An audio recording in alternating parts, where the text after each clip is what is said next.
Basque Country, the Brits don't go there. They go to the Benidorm and all those places on the Mediterranean more so.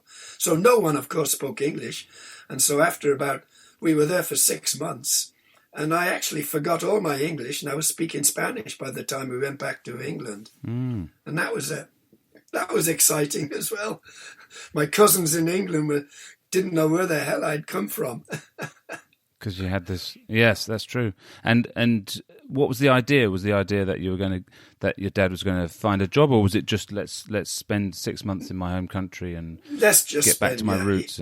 He got a leave of absence from his work.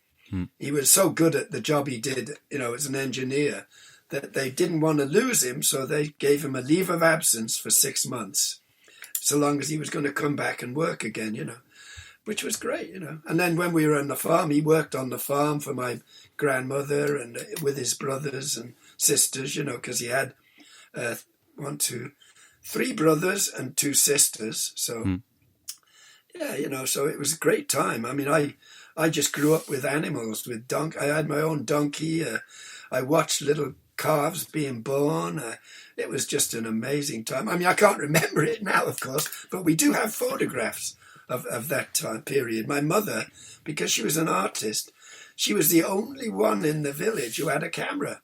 And so she was photographing everywhere. So that's the only record we have of that time, And you can't actually physically remember any of those that time? Not really. I think I barely remember, parts of the animals, the donkey and the cows, because of course the donkey was still there when I was going back there years later. It lived to 19 years of age, this donkey.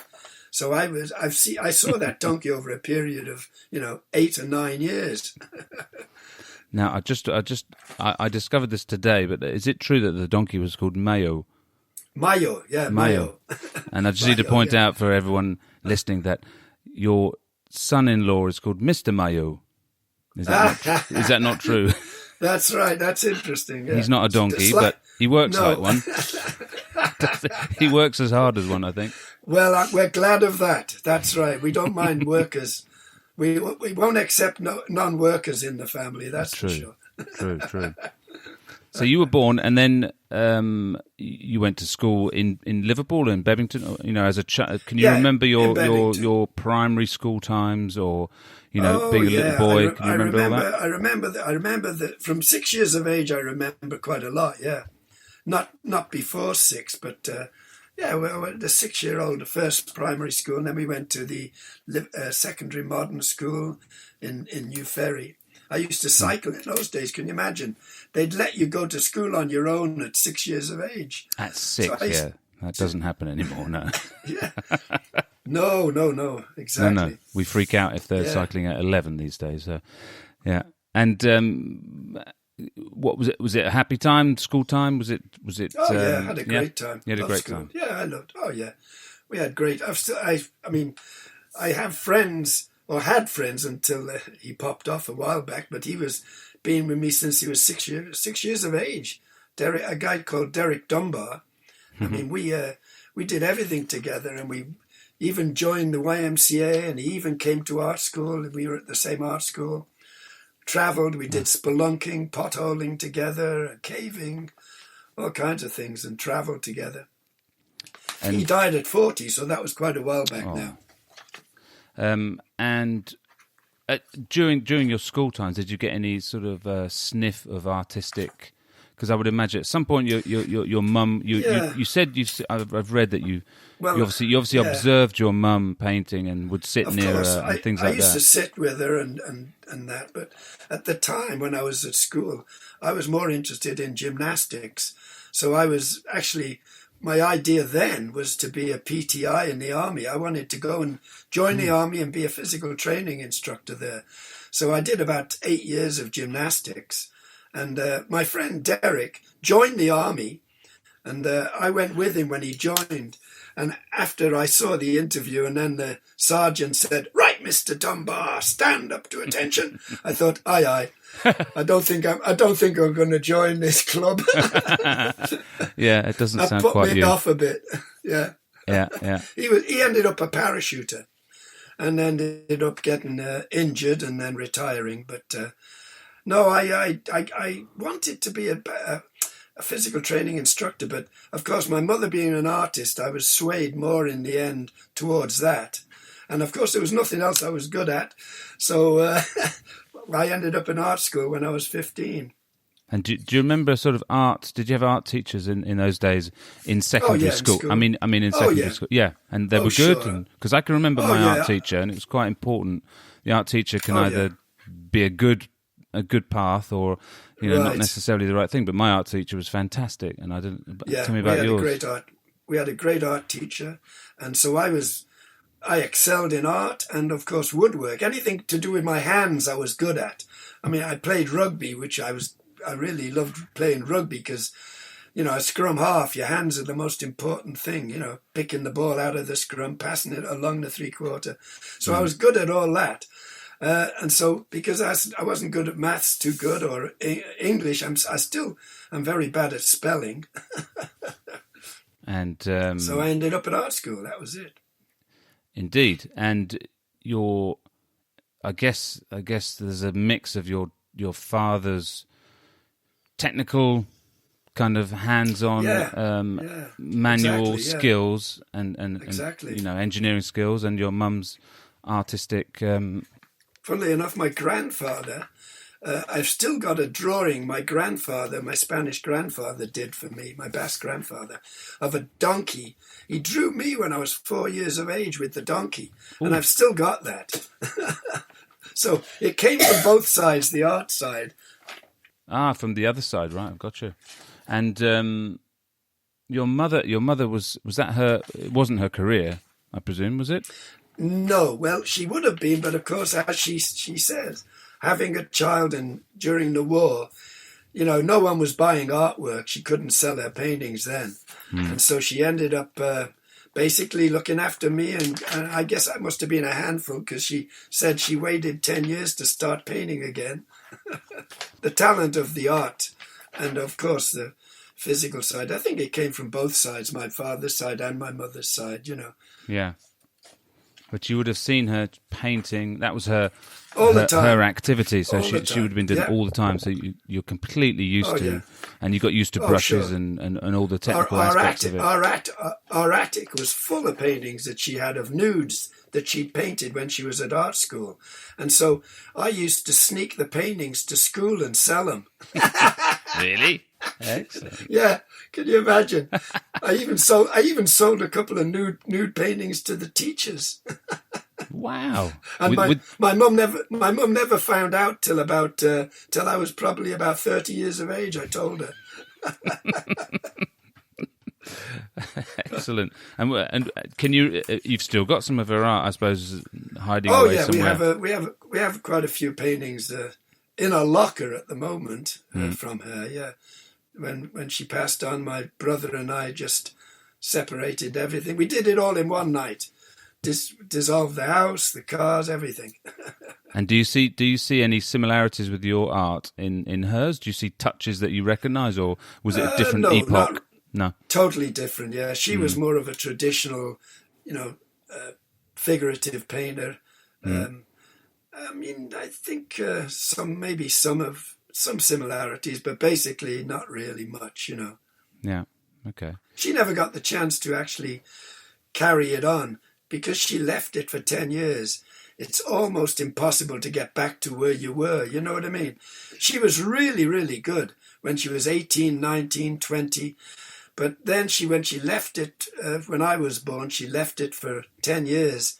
And then I see her work after that. She lost something, you know what I mean? She was still good, but she could have been really great. But because she left it, I think that's the big mistake of anything, Anything physical, if you leave it, you just get rusty, Yeah, muscle memory disappears and you have to relearn stuff and things like that, yeah. Yeah, you're not as lucid, yeah.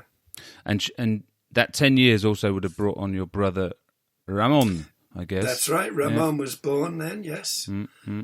Yeah, Fantastic. my little brother. I was the babysitter then, looking after him when I was 10.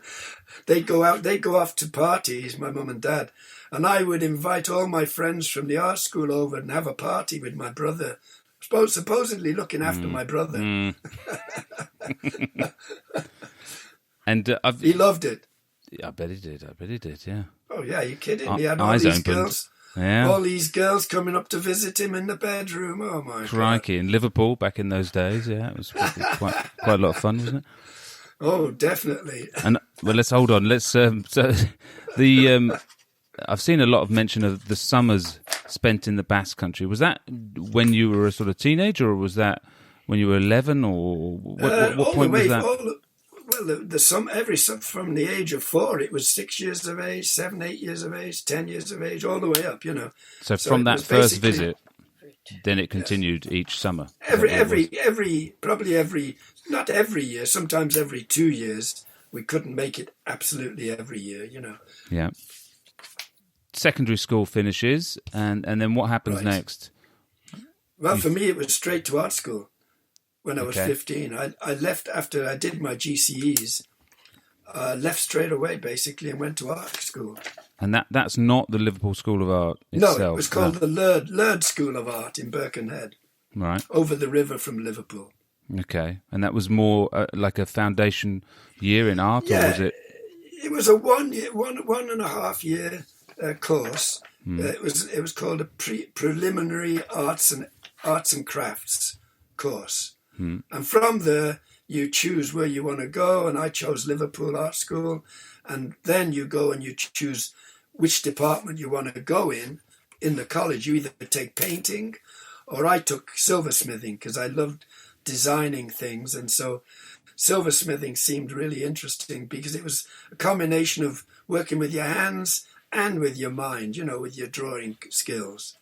Yeah. I mean, I still did life drawing and things like that, but it was more or less moulding the metals into shapes, and it was a lot of fun. I loved that. And this was at the Liverpool School of Art? That was at the Liverpool School. Yeah, that's right. Yeah. So you start there and you choose your specialty, and I've read that there was an influence from your dad as to what you were going to pursue in terms of having something. Having something serious in inverted commas. He didn't want another artist in the family, that's for sure. Yeah, a penniless artist. Well, he hadn't made any money with the first artist, so he didn't think there was much possibilities in art. So he said, so long as you take a degree, and so I took a degree in industrial design, and that's where I was in the silversmithing and designing area, Right. Not that I've done much with it since, because I started painting, I guess, as soon as I got to Canada. Exactly, yeah. So you started in the School of Art, and you were, 16, 17? 16 in Liverpool, yeah, 16 and a half, 17 nearly. I did that for 2 years. And that would be in 1961? 62, I guess. I'm not sure when that was. Right, roughly there, because you were 45. Somewhere around then, yeah. Yeah, 61, 62. So, and that must have been, I mean, if you ask most artists to go back in time and say, where would you want to be as an artist, in which city, at what time, the high percentage would probably say Liverpool, early 60s. Okay, yeah, so I'm sure a lot of people want to hear how fantastic it was, and we all have images of that time and what we think it might have been like, but what was it? Because that's the school. It was like Nashville. I mean, probably better, because in those days you couldn't go to a club or a pub or even a house party without there being a live pop group there. It was just, there were so many groups. There was something like 900 groups in Liverpool at that time. I mean, it was just like everybody knew a group. Everybody knew people in a group, I knew Jerry and the Pacemakers. I mean, I knew Jerry's brother very well because he was the bouncer at the Cabaret Club in Liverpool. And then I got to know John because he was at art school. His last year at art school was my first year. That was basically it. And then I met him a few times there, and then we ended up getting to know each other a bit better. And then we walked down to the Cavern Club when he was playing there in the lunch hours. And I used to go over to the Grapes and reserve the table for the band to come and have the break because there was no alcohol served in the